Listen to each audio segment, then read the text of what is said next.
Welcome to the Driver's Line. I'm Greg. And I'm Jordan. And today, we've got a conversation for you.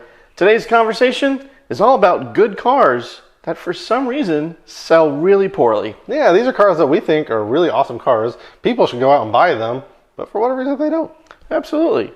So, kicking off the set, I'll start off with one of our favorite cars, I think, and it's also a favorite of many automotive enthusiasts, and it is the Subaru BRZ. All right, I'm a former owner of a BRZ, and I could not agree more. There you go. Yeah, so the BRZ and its cousin, the Toyota 86, are kind of a callback to a simpler time in sports cars when we were all focused on lightweight, low power, but great handling. BRZ does that in spades, and the newest generation, I think, looks really good and improves on everything that the previous generation did. Its 86 counterpart sells decently, but for some reason, the BRZ cannot find a foothold in this market. Year to date in this year, they've only sold just over 1,400 of them. That's it. Are you kidding me? Yeah, it's done really poorly. Like just 200 a month, roughly. That's terrible. Yeah, last month was 243 sales. That is terrible. I mean, it is such a fantastic car. The old one that I had the previous generation, and it was a really good car, but you could see a lot of cheapening in various places because, I mean, again, to a price point, to a weight point were two things they were really trying to drive towards. New one improved a lot of that. So they, put in the 2.5 liter flat four. That gives a little bit more torque, a little bit more horsepower. So that fixed one of the chief complaints about the car that was underpowered, had that torque dip. Most of that is fixed now. They improved the interior and, then obviously revised the exterior too. I'm really just gobsmacked that it didn't continue and just build upon the previous sales. And it's just gone flat. Yeah, I'm not sure what it is. So, please go buy them. Yeah, buy them or else they're not going to get made anymore. Yeah. We're just going to have less lightweight, fun sports cars on the road. Yeah, and we buy as many as we BMW can. We can't buy all of them. Please. That was actually the only new car I've ever bought. Wow. That's a good car. Yeah. I mean, honestly, that's why it's on my my list. I also know what list. people do to them, so that's the reason I don't want to buy used Fair point. Yeah. Those Subarus. Yeah. Flat brim hack people. Anyways, vaping. Yep. Sorry.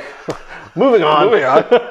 So, the first one that I'm going to bring up is a car that's actually no longer made right now. It stopped being made in 2021.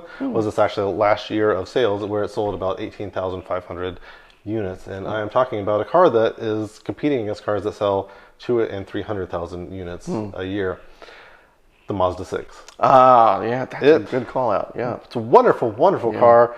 More athletic platform, better interior quality than both the current newer generation Camry and Accord. For sure. Absolutely. And with the 2.5 liter Skyactiv Turbo, even more performance too. It's staggering to me why more people didn't buy them. I mean, it has reliability of a typical Japanese brand. It has way better styling. Way better styling. The interior looks like it came out of a Mercedes or an Audi. Exactly. The interior is on par with a luxury brand. I mean, that's one of the cars that Mazda started using to step up their interior quality, which they finally continue with the CX-90 now, just aiming a little bit higher than the mainstream market. Yeah. I don't know. That's definitely a lost member of the automotive realm that I do miss. Yeah, that's a great car.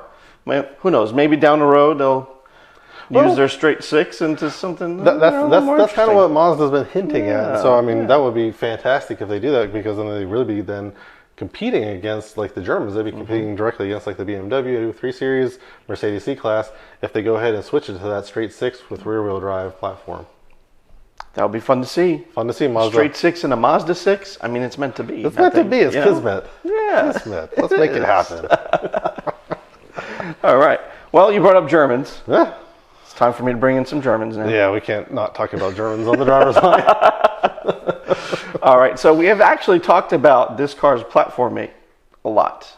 Yeah. The Toyota Supra.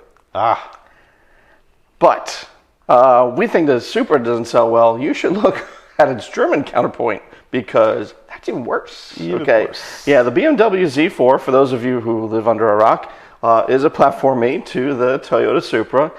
Basically, it's the convertible version, if you will. Still has the excellent chassis engineering done by BMW, straight six engine, but its sales are tepid, to say the least. Pretty terrible, honestly. Year to date, not even 1,000 units. Oof. Not even 1,000 units. Last month, 177 sold. So there's been lots of basically unconfirmed rumors that obviously the Z4 is going to die. You know, where it's pretty much all but guaranteed, and Toyota's basically like, well, if BMW is not making a Z4, why on earth do you think I'm making a Supra, right? 100%. Which I understand, but you know, in today's market, it's really odd that it doesn't sell better. Like when you look at where it sits, I mean, it's about 7,000 more than a Supra. Mm-hmm. So, like, if I'm looking at it, well, if I don't want a convertible, I'm probably just going to get a Supra. Exactly. I mean, yeah, you know. Unless you're a brand snob. Right. Well, let's talk about brand snobbery. A Porsche Boxster is over $22,000 more expensive.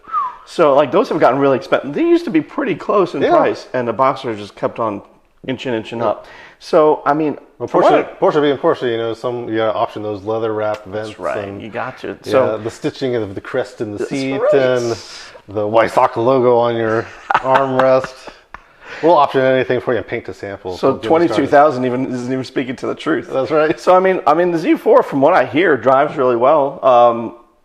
Probably not as well as a Boxster, but it's still a great riding car. Yeah. The sales, I don't know, it doesn't match up, honestly. I think it is a pretty good price for the vehicle that it is. It certainly looks better than they used to. Yeah. No, you don't think so? Well, again, I'm not a fan of BMW's modern styling, which certainly the Z4 is touched with. It's not completely whacked over the head with like the XM is. Very true. You know, but it's not a little space for it. It's got a little kiss of their modern design language, which I'm not a huge fan of. Yeah. That said, it's probably the best looking one in their lineup, say the X5. Right, and that's probably why I'm a little gentle on it. Yeah, but yeah, I think they should be selling more than that. And I think BMW sees that and they're like, we're not investing any more money in this. No, they're not. I mean, when you're selling 150, 170 units a month, you're not going to invest a dime in retooling for anything. Like you're not going to revise it. You're not going to do the new class styling on it, even just using the same platform underneath. So would be surprised to see if it lives another day. Yeah, I mean, so get your Z4s while you can, because after that, the only BMW drop tops you can get are 4-seaters. So, gosh, and it's really sad because they didn't ever even make a Z4M version. Yeah, of this generation. It's true. I mean, the B58 is a fantastic engine, so it's not too far off what I would consider like an M performance. But yeah, that's sad. Pity. So the next one I'm going to talk about is an up-and-coming brand within the EV segment. So it's one that we actually got to get hands-on with and take a ride in at the New York International Auto Show, and just blew both of us away with quality, comfort, build quality, appearance, features. Everything about this thing was just outstanding. And to a lot of people, it feels like a second-generation Tesla Model S. And it could have been, maybe, if they stole some Tesla engineers. Anyways, for those of you who are unfamiliar, I am, of course, talking about the Lucid Air. That's right. One of the best luxury EV sedans out there. And for being the best luxury EV sedan out there, what do you think their 23 sales were? Well, I mean, they should be fantastic, stellar, top of the market. They should be. Right? Thousands and thousands a month. Thousands and thousands a month? No, 3,000 over the course of the year. Ooh, that's tough. Yeah. I wonder why that is. And you still have Tesla, who's shifting all of these old Model S's that have been around since 2012. They sold over 26,000. Wow. That's incredible. What a difference. I know. What a massive difference. See, when you get a head start on everybody, I guess there's something to be said. Well, certainly that. I'm sure you get some brand loyalty, people turning in an older Model S maybe for a new one, or possibly some sort of fleet situation, or someone wanting to put one on Turo and then disabling all the features and putting it out to unwitting customers. But yeah, so I mean, that might be the market for Tesla, right? So you've got the Lucid Air again is just absolutely fantastic. It really is. Say what you will about Lucid getting their money from the Saudis, fine, not great, but they make a outstanding product. And a lot of the issue I think people have had with this is the fact that they cost so much money. They used to start, I think, up in the 80s. Lucid has cut the price down to $69,000 to get into an Air Pure. Look at that. Okay, so that's getting a lot more reasonable when you think about a modern 5 Series and how much that costs with your options. Not far off. You're not far off. Or even like the i5. Yeah, again. Right. And the Lucid is a better product. Oh, for sure. So I mean, you do have the inherent risk of buying from a smaller manufacturer, which we all just saw what happened, to Fisker. We predicted it. We did. Death Watch. Sorry. Anyways, that is a risk with Lucid. I mean, that could happen. That Saudi money dries up, then Lucid's obviously not going to survive much longer. But, hope they do, because they got the Gravity coming. It's going to be a fantastic product. And they've taken everything they've learned from the Air, put it into the Gravity, and just improved, right? Yeah. So the Air is just a wonderful, wonderful car. Really great lease deals, and frankly, if you're buying an EV, really leasing is the way to go because that technology is still progressing at a rapid rate. So that way, you're not making that massive investment into the car. You're just going to be able to lease it, use it for a while, and then return it. Absolutely. I mean, you're right on the money. That car should be selling more. I mean, no one's expecting it to sell in Camry numbers, but it should definitely be selling much closer to Model S numbers. Yeah, absolutely. Considering its performance and its luxury and what is inside of that car. I mean, it's incredible. It's incredible. I mean, words just can't describe how impressed we were with that car. For sure. Yeah. So give them a shot. Take a look. Absolutely. Yeah. So my last one, tying into our sales numbers here, is a car that I've actually dabbled looking at purchasing in the past. All right. What van are we talking about today? It's not the van! Anyway, so this car, the Volkswagen Transporter. It's not a Transporter. That is not here. So this car plays in a very, very challenging market. We're talking about the entry-level luxury sedan market. Oof. All right, yeah. So we're talking about big hitters like the 3 Series. All right, the 3 Series, for instance, year to date, it has sold over 14,000 units. Okay, this particular model sold 10% of that. Ouch. Not even. Oof. 1,300 units. What Jaguar are we talking about? It is not a Jaguar. Yeah, because a Jaguar I can understand.